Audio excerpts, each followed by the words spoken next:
Hey everybody, how's it going? It's Annette the Peacemaker here, and I am coming to you live on my Facebook personal profile, on the Yang Gang Report Live, which is also on Facebook, and then on my YouTube channel called the Annette the Peacemaker. So tonight I'm doing something I've never done before, and I am going to cruise around and check out the election results for the Georgia election runoff that is happening today.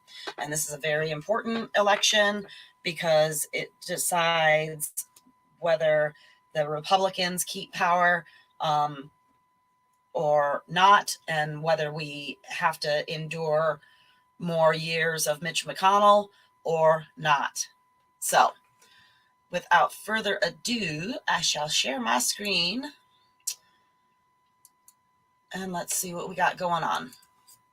All right, so when I first posted this, when I first scheduled this, a few of my friends jumped on my Facebook post and gave me some links, which is great. So Mike Garoni, thank you very much. Let's check out the Washington Post. I hope that this is allowed. I hope that this is not like copyrighted stuff and I'm not allowed to show it. So I guess we'll see. So the Georgia U.S. Senate runoff results. So most of us that are watching, anybody that's watching right now, more than likely you're wanting the blue guys to win. So yay for us, the blue guys are winning. So Ossoff, the Dem, is at 51.3%.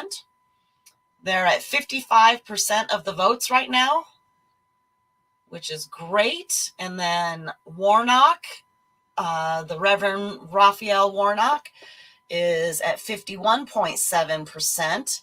And the polls closed 2 hours ago. Okay, good. So these polls, Post estimates 55% of votes cast have been counted. These polls are closed and they're at 55% counting. Okay, so that's good. Okay, so I didn't know this. So Georgians are once again voting for both of their U.S. senators. Because no candidate captured more than 50% of the vote in November, state law mandates the top vote getters go to runoff elections. The Georgia races will determine majority control of the Senate, where Republicans hold a 50-48 advantage. If Democrats win both seats, Vice President-elect Kamala D. Harris will be the tie-breaking vote. Okay, so that's good for us. This is why the MAGA people are so super freaked out right now. David Perdue, whose Senate term expired Sunday, faces Democrat Jon Ossoff, a documentary filmmaker, in one runoff, and in the other, Senator Kelly Loeffler, who was appointed to the seat so she's not even an elected official. She was appointed to replace the ailing Senator Johnny Isakson. I've never heard of him. And she faces the Reverend Raphael Warnock, the pastor of Atlanta's Ebenezer Baptist Church, which I believe is Martin Luther King Jr.'s former church. Okay, so there's that.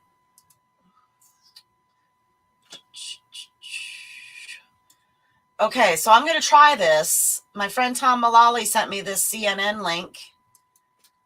And I don't know if I'm going to get in trouble for this one either. So we'll just do it really quick.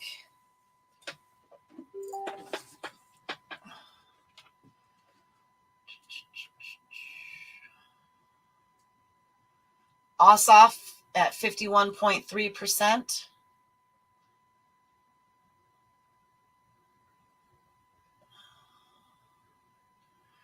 Man, I mean, that's a lot of red, y'all. Seriously. I know this is going to be a hard state to turn blue. Appling County, no reports there. Atkinson County, ooh, that doesn't look good there. I really don't know anything about Georgia. I don't know anything about their counties. Tom Mullally, who provided this link does live in Georgia. And I don't know if he's watching, but maybe he could tell us what it feels like on the ground if he is. So there's that. And then we're going to jump over here to YouTube because Paget and Steve. Okay, let me hide this thing. So if you want, if I'm boring, that's okay. I totally get it. You can go to Paget KG on YouTube, and they are doing a very similar thing. Apparently, it's only 0.5 now, so maybe as me. So let's listen to them for a few minutes. Yeah, I know they won't get mad if I share. It could be unbelievable, but I think it literally could be split. I am Rafa, to answer your question, green card holder. I'm asking for a friend. Soon to be citizen. Steve got his green card a couple of. Is it a couple? No, it was a year ago. Yeah, just over a year ago. Damn, Republicans are closing in. Yeah. Wow. Okay. Oh, this makes me nervous.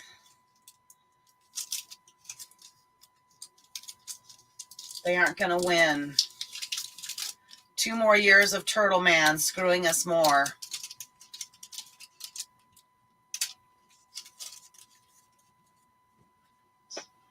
Reginald keeps saying Democrats are crushing it in the vote. Big victory. You can see it coming. I'm telling you, Democrats going to win both seats. I'm predicting it now. We've got this in the back. Oh, you clicked on it earlier. So, crap. Oh, apparently it's only 25,000 votes now between.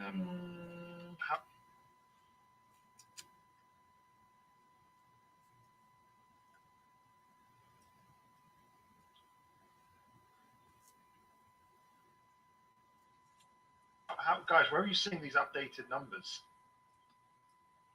Purdue only 25K. Jeez! No! Where are you seeing this? Oh yeah, this is the one I'm looking at here. What? Politico is updated to 1 point. Yeah, Politico. All right, let me go to home and see if there's any other live things going on. Yep.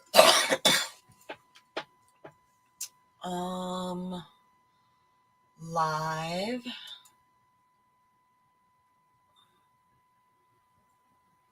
CBS News.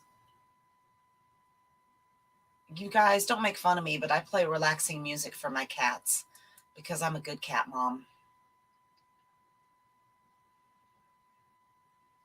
In April, I kept buying. May, June, July, August. I don't think David Packman will be mad. I'm not doing calls, puts. I've got no margin. I'm just long, dollar cost average. Whoa, he was at 67% in that little bar there.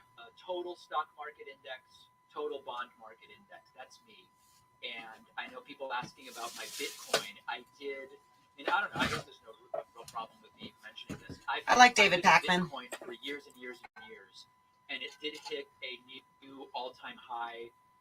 And what I did on January 1st, actually, because I wanted 49, to in 2021. Asa 51, I sold 20% Purdue. of my Bitcoin on January 1, just to lock in some of the gains because it's exploded.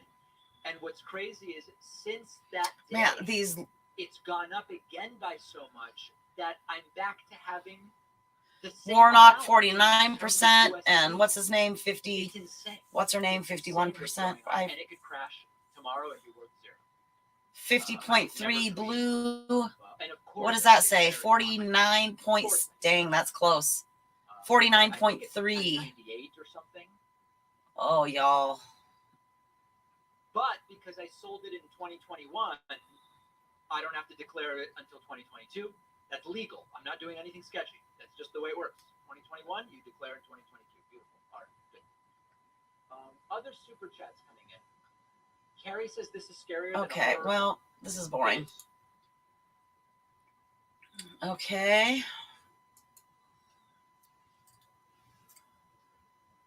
Vice President is trying to lower the president's expectations. And what is the latest on that? Yes, the New York Times, among other places, reporting that he in a lunch today told Look at this. That was 96%, the authority 97%. to do essentially what the president would like him to do. What the heck? Seat, an alternative group of Republican electors, or just toss out a state's results.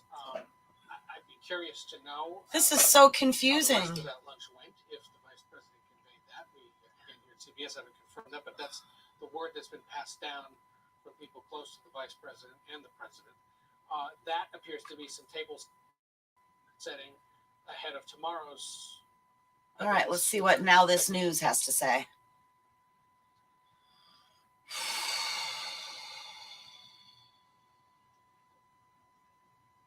This is really stressful. All right, let's see if I can make that a clearer picture. That doesn't look clear on my... I guess on the lower screen it looks okay.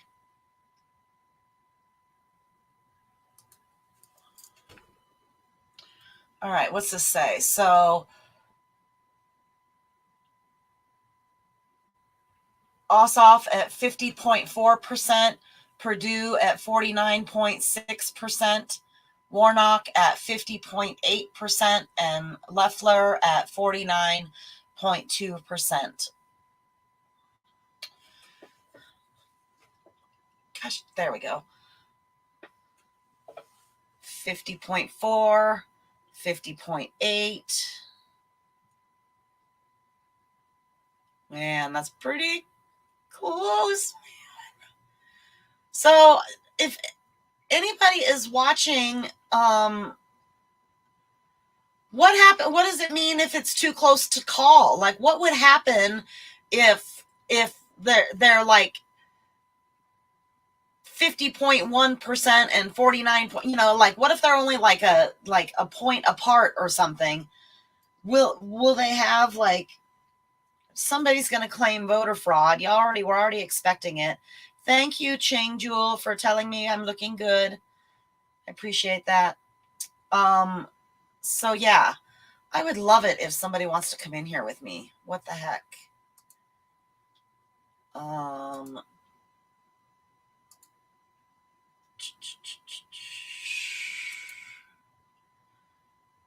Here, I'll stick it right here.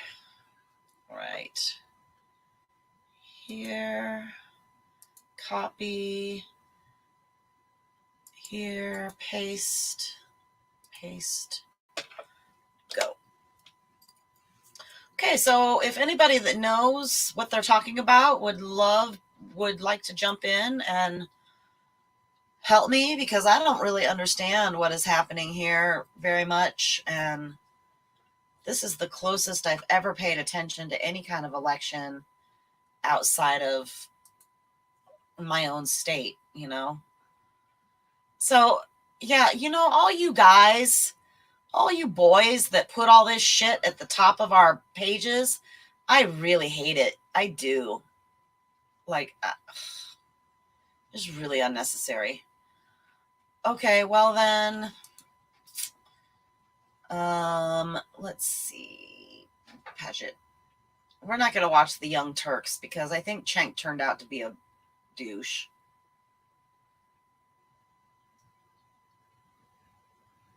R&R Law Group. Interesting. Never heard of them. Hey, but maybe it's a small channel. Maybe they'll be more honest than others. Let's check it out. They have almost 3,000. Whoa, is that the Illuminati? Isn't that the Illuminati triangle? How did they do that? Well, we were looking to the courts for some answers. We didn't get any, unfortunately. So, I think those same arguments are going to be brought up tomorrow. I don't think that those are going to be consequential enough to bring Democrats onto the Trump side. But could be wrong on that. We have another one from George Sankinis, who says, don't see a majority of Republicans agreeing to throw out any votes, and you need 3 states. Yeah, and so that's the other part of it, right? There's a lot of Republicans who have indicated the Republicans are a little bit different because we don't know what bucket they're in. There's been some Republicans who've said, I'm not going to object to any votes. Okay, I think I don't want to hear this. I have a feeling that I'm not interested in him. Well, then I guess that's it. There's really not much else to look at as of right now. What color is that? Gray.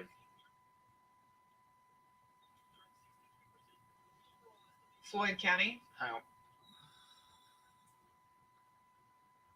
That is tough. What are these little white spots? Does anyone know what these little white spots are? Where is Floyd County? Where's your I mean, cursor? in the middle of like nowhere. Okay, so for context, everybody, Floyd County was won back in November by Purdue, 69.6%, 28,752 to 11,000. So relatively big in Floyd County. Okay, what about here in Stewart County? Where's Stewart County? Oh, Stewart County was very, very small, but was won by Very Ossoff, tiny. 57.1 Tiny, or tiny. 1,115 votes. So It's not really that much. What about Taylor? Taylor County. Well, we can listen to them while we go look at This Twitter. was a red state for Purdue. Let's see what's going on over here. 3% or 2,399 votes. Margin not very much. Yep. Which one? What about this one? Oh, good.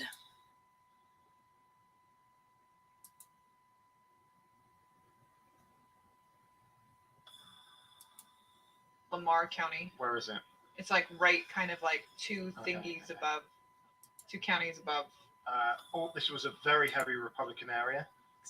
Purdue with Ballot. Okay, we can probably look at 69.9%, this. 6,280 Oh my votes. gosh. All right, let's go down to Wilkinson County. This one was pretty close. Purdue won 55.4%, 2,608 votes to 2017. Yeah, but we're So- looking for. We need a big margin Yeah, yeah, with John yeah. Ossoff, right? Well, Polls That's are what we're he's gonna going closed. to get those in Atlanta. People What about remain Dodge in lines County? across the Not state Doge to County, cast but their Dodge votes. County. As long as people were in This, line again, before very 7, heavy they'll be Republican allowed area, to vote. 72.8%, 5,793 votes. Coffee County. Ooh, Coffee County. I wonder if they have good coffee. Oh, slightly bigger here. Purdue with 69.5%. Okay, Purdue. It goes to Purdue. 10 Appling. About 10,424, so about a margin of 6,000. They're too close to call. So a lot of these After are the stacking polls up for Purdue. close. Appling County. 77%. So they're going to have to Purdue, wait till they count every vote, I 6,300 imagine. votes, or a margin Got of it. about 4,500. Okay, so then let's go here to Walton County. It's like near Atlanta, or in Atlanta. Oh, this is worrying. Yes. Walton Jeez. County, 73.7% for Purdue, 37,399 votes compared It to. all comes down to John's Georgia. 12,136.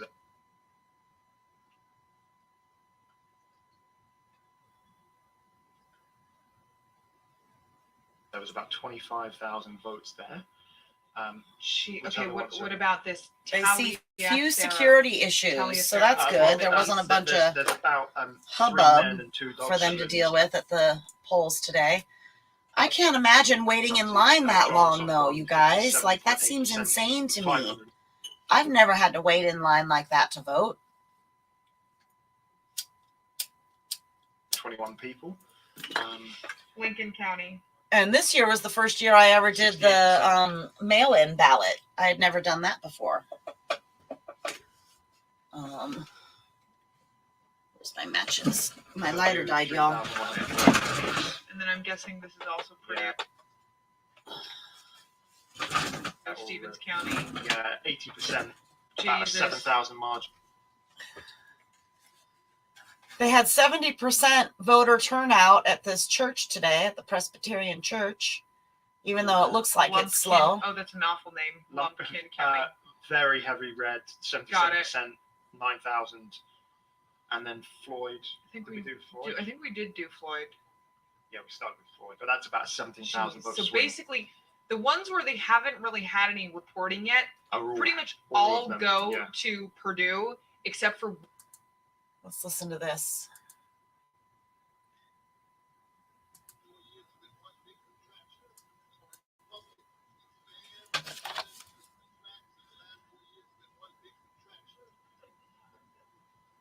We're trying to expand that public support It's not very loud. so that everybody can breathe, so that people have access to affordable health care, Come on.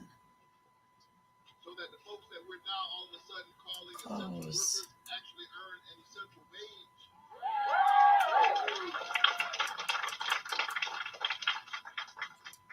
Can get a 50 It's making me mad. All of you, but especially the young folks who are here today. I want you to hold on to that idea that you're a little bit angry with the status quo. You wonder, well, why can't we get anything done? How is it that we have killings in our schools and we can't get any reasonable on gun safety? How is it that all of the science shows that climate change is real and we got politicians pretending like they don't know whether it's happening or not, or whether human beings are causing it? And this COVID piece has been instructive because at the beginning of the epidemic or the pandemic, particularly, we asked young people who might not experience, not in all cases, but might not experience Can't get that to close. symptoms as severe, we asked you to make some behavioral changes. Well, that's really hard to hear, you guys. I'm just going to keep going because I can't really hear very well. Let's not give her any airtime.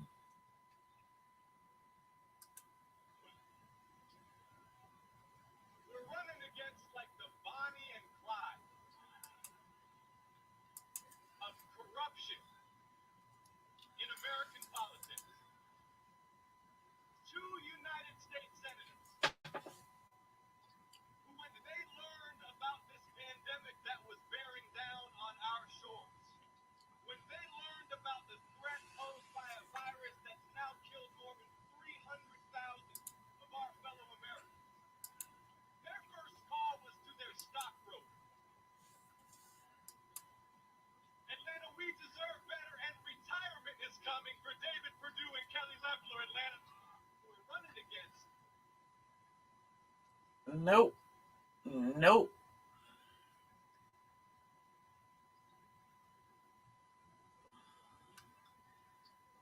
Huh. Okay, so more Democrats are very confident in the vote count being accurate in the election compared to the Democrats casting ballots in November. Interesting.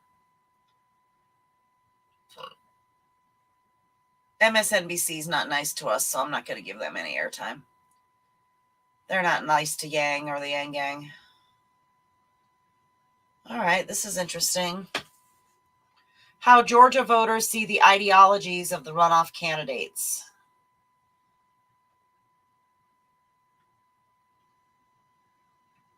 Purdue, Ossoff's, about right, too liberal or too conservative. Okay, so these are good numbers. Too conservative. All right. Well, let's see what's going on in the Yangiverse. And then I'm going to call it a night. If anybody feels like talking and wants to jump in, please shoot me a message. 1-894-969. That's not very much. I'm going to wait till he gets up to 895. 1,895,000 to write down that number. It's too small a number. I always get disappointed if the number's too small, so I wait for it to get up like to about 1,000, and then I write it down. It feels better. So the idea that poor people will be irresponsible with their money and squander it seems to be a product of deep-seated biases rather than emblematic of the truth. Yep, we know who said that.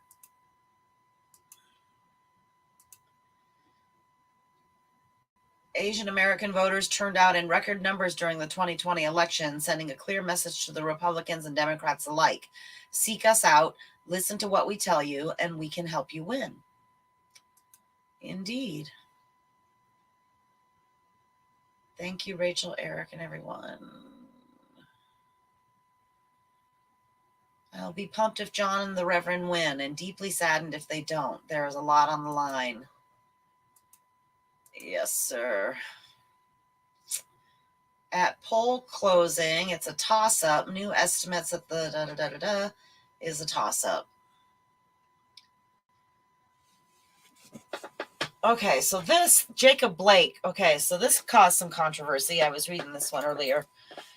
Jacob Blake was that man who the cops were trying to arrest him, and then he got into his minivan, and they said that he reached for a knife, but like none of us really saw the knife.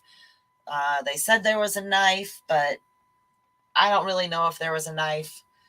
Anyway, he was shot 7 times, regardless of any of that information. He was shot 7 times in the back in front of his children on tape. How could there be no charges against the police officer? Dude just like bam, bam, bam. Didn't try to tase him. Didn't try to tackle him. Didn't try to do anything. Didn't shoot his kneecap out. Didn't shoot him in the butt or anything like that. Shot him 7 times in the back, y'all. And I don't care what he did before. Everybody's like, oh, he was a domestic violence. He was an abuser. He was a rapist. He was this. He was that. I don't know about any of those things. All I know is a cop shot a man 7 times in the back. And that is not okay. Not okay. All right, so dude doesn't know till tomorrow.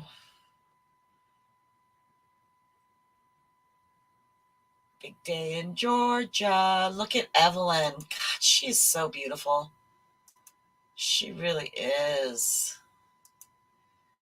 We are never probably going to, I hope we never see pictures of Evelyn naked.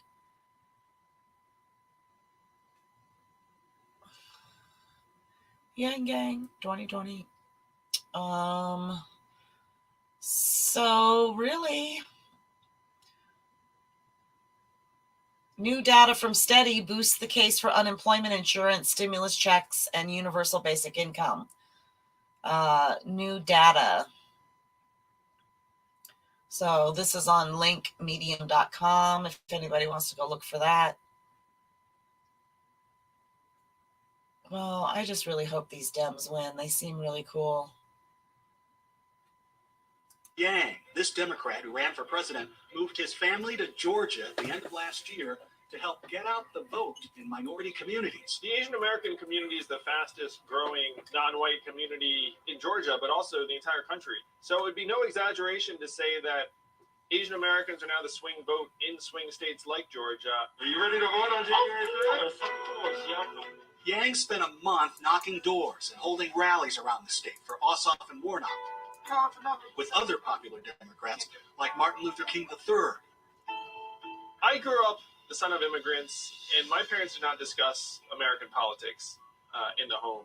And I have a feeling that many Asian Americans are growing up the same way I did. At least they didn't call him a tech bro billionaire. Politics were always discussed. Wow, American politics were a constant discussion. And it's funny because that kind of underlines the point you're making. It's something I don't think people realize and sort of underlines the need for the extra effort, right? It's very easy to ignore politics if it seems like politics is ignoring you. If campaigns invest in reaching out to you in your community, that actually can change the dynamic very, very quickly. On the other side, last month, newly elected Republican Congresswomen Michelle Steele and Young Kim, both Korean American, were in Georgia reaching out to voters for Senators Loeffler and Perdue. Activating Asian Americans to participate in our political process and vote is something that's long overdue. Yes. Is ignoring. I'm sorry, I've got to write that quote down. It's very easy to ignore politics if you feel like politics is ignoring you. Indeed. Okay, any senator challenging the Electoral College is truly awful. I will agree with that. I don't even really like the Electoral College, but whatever.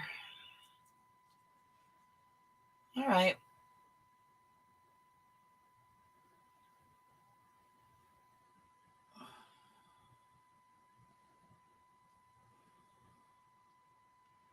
My prediction.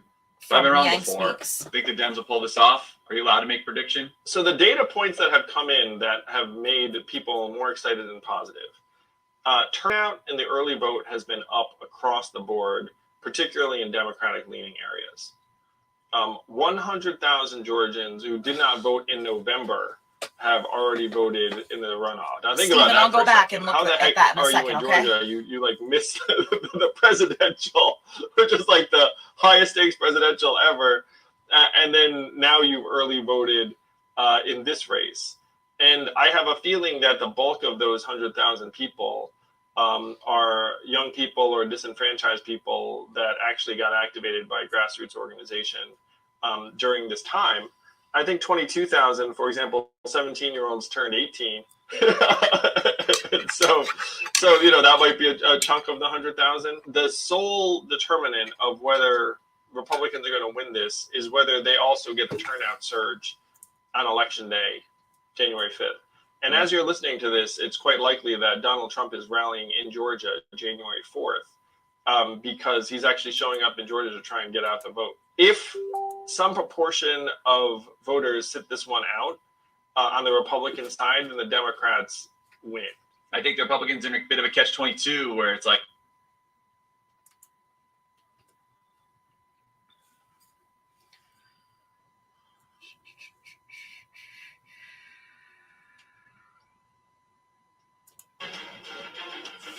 All right, here you go. All right, welcome back to our continuing coverage of the Georgia Senate runoff elections, and so much has happened over the last 30 minutes. Republicans now on top with 68% of the Holy cow. in. Still very early. A lot of the vote is still out there. A lot of this vote, from what we understand, at least in the early part of this broadcast, was the early vote that was being counted. But you can see right there, Senator Perdue on top, 24,000 votes over John Ossoff. And then you have Senator Loeffler on top by 2,000 votes for Raphael Warnock, the Reverend, of course, of Ebenezer Baptist Church. I want to bring in our political gurus right now, Mary Alice Parks and Rick Klein, our co-political directors. Mary Alice, I want to start with you because we almost have a split ticket here, and you'd have to wonder what type of Democrat or what type of Republican would vote for one of these candidates and then would vote for the other party in the other race. Look, I still think it's pretty unlikely that at the end of the night we have a split ticket. But coming into tonight, everyone thought if that was to happen, it would be this scenario. David Perdue has been elected as a senator before. He's the only one on that board that has won an election in Georgia as a senator. Kelly Loeffler was appointed to her seat. She was largely appointed with this idea that she might be able to win back some women in those suburbs that, really hasn't happened. We've seen Democrats start to really run away with the Atlanta suburbs. Instead, she's really hitched her wagon completely to President Trump, as has David Perdue, but he just has more name recognition in this state. He's been around longer. His family is well known in this state. And so if one of the two Republicans is to win and not both, I think that this is the more likely scenario, but I still think at the end of the night, it's pretty unlikely. I think it's probably going to be 2 Ds or 2 Rs. Okay, Rick Klein, you were talking about this before we started tonight, saying that Perdue, like Mary Alice has been saying, has the name recognition, especially in some of the rural areas and in areas that voters may have voted for Raphael Warnock, they may have gone with Perdue as well. Yeah, we saw some split tickets back in November. Obviously, that's how Joe Biden won, and neither of these Democratic senators actually topped where the Republican votes landed. So it obviously happened at that time. And I think what's really interesting, if you look at some of the messaging that seemed to break through in this election, all you heard from the Republicans was these guys, these Democrats are liberal stooges. They're going to go enact the socialist agenda. And it really seems like that worked. That kind of messaging worked. 46% of voters overall. I'm so sick of the socialist stuff. Liberal for the job. You contrast that with the alternate messaging is Kelly Loeffler too conservative. And it just it didn't really hit the same way. So I think when you saw messaging that was aside from the Trumpism of this election was rigged, focusing on the ideology of the candidates, it's a reminder that Georgia still is a relatively red state. These candidates are much different animals, and a lot of these voters were able to process that information and make some different decisions. One point I want to make before I kick it back over to Lindsay. One of the biggest Republican counties in Georgia, Forsyth County, we're still waiting on votes to come in there. One of your guys' deputies, Quinn Scanlon, one of our political producers, points this out. That's going to be a huge number of Republican votes. We're still waiting on that. 63% of the vote in. Lindsay, it's 50-50. It's essentially where we were with the Trump-Biden race. And where we started at the beginning of the night. Anybody's race. I'd like to bring in now Leah Wright-Rigor, special contributor here at ABC News, also an American history professor at Brandeis. So let's take a step back, if you will, and let's think about the idea that since the 1990s, Democrats have only won one of 7 statewide runoffs. So give us the backstory of this controversial history of the Georgia runoff law and the connection with Jim Crow. If somebody wants to come in with me, they So can. what we know is that these kind of laws emerge right around the same time that we start to see laws, anti-discrimination laws emerge around voting rights. And so we start to see in Georgia's case, we see in 1963 roughly, we begin to see these laws emerge that are designed to really stamp out what we call black bloc voting, or the power, this large power of large black voting. So it essentially sends it to runoff county. But we also see other kinds of, preventative measures. So this kind of runoff works well with things like grandfather clauses, poll taxes, literacy tests, these kind of old, techniques designed to keep black people out of the polls. So we may think that this is something that's ancient history, but in fact, it's still very much in place, and it's very much designed to dilute black voting power and has that kind of effect, and historically has had that kind of effect, particularly in Georgia. All right, thanks so much, Leah. I'd like to bring in now Kate Shaw, legal analyst. And Kate, many people are saying that President Trump's call to Georgia's Secretary of State on Saturday crossed a line. But is it your estimation that the right move at this point would be for the Fulton County DA to investigate it?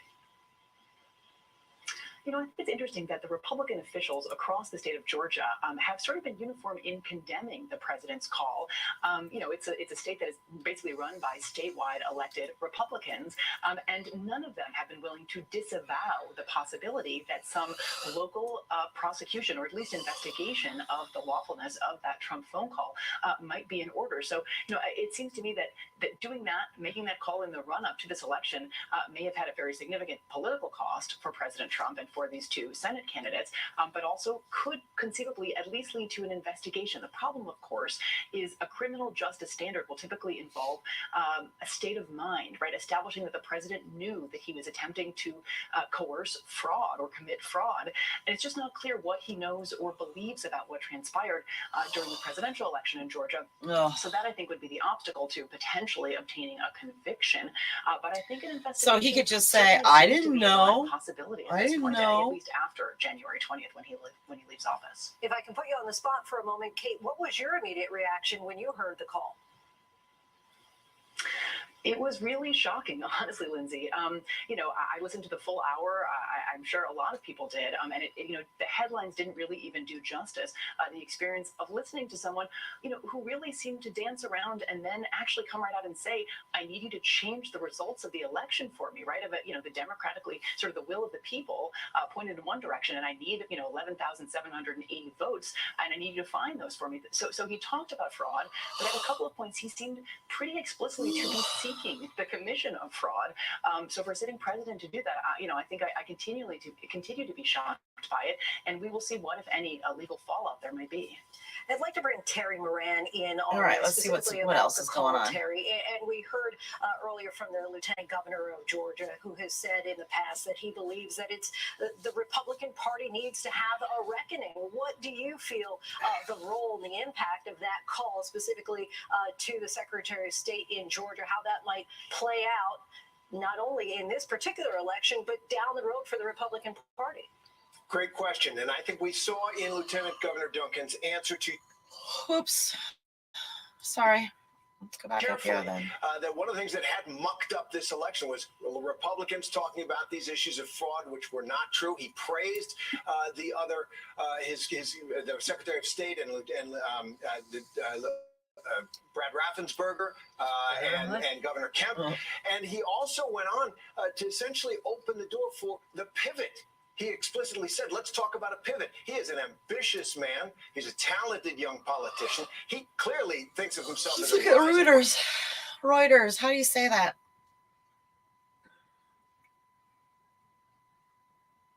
Say what? This. Reuters. Oh, well, they're not talking or anything. Lame.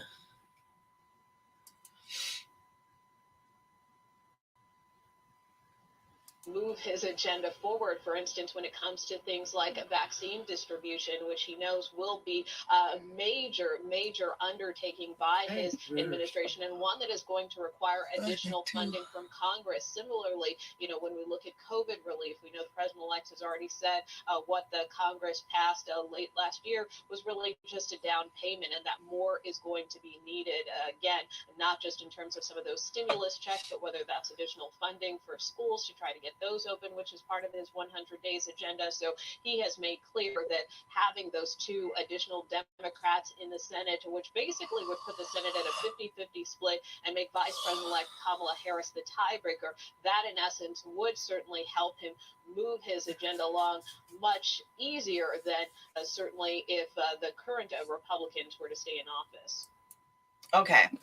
So on that note, you guys, I think I'm going to go. I'm tired. I've yawned too many times in a row. So let me take that down. And there's my mom back there. Say hi, Mom. Hi, Mom. All right. So I guess maybe tomorrow I'm not really going to be around. So I probably won't do... I'm going to go help my daughter do some stuff tomorrow, so I won't be around. I'm not going to do a news cruise. So, somebody else in church. Yeah. So, fingers crossed for this race tonight, and I guess we'll find out tomorrow what the results are. So, thanks for joining me. Thanks for hanging out. Thanks for your comments, and we'll see you next time. Peace. Claw.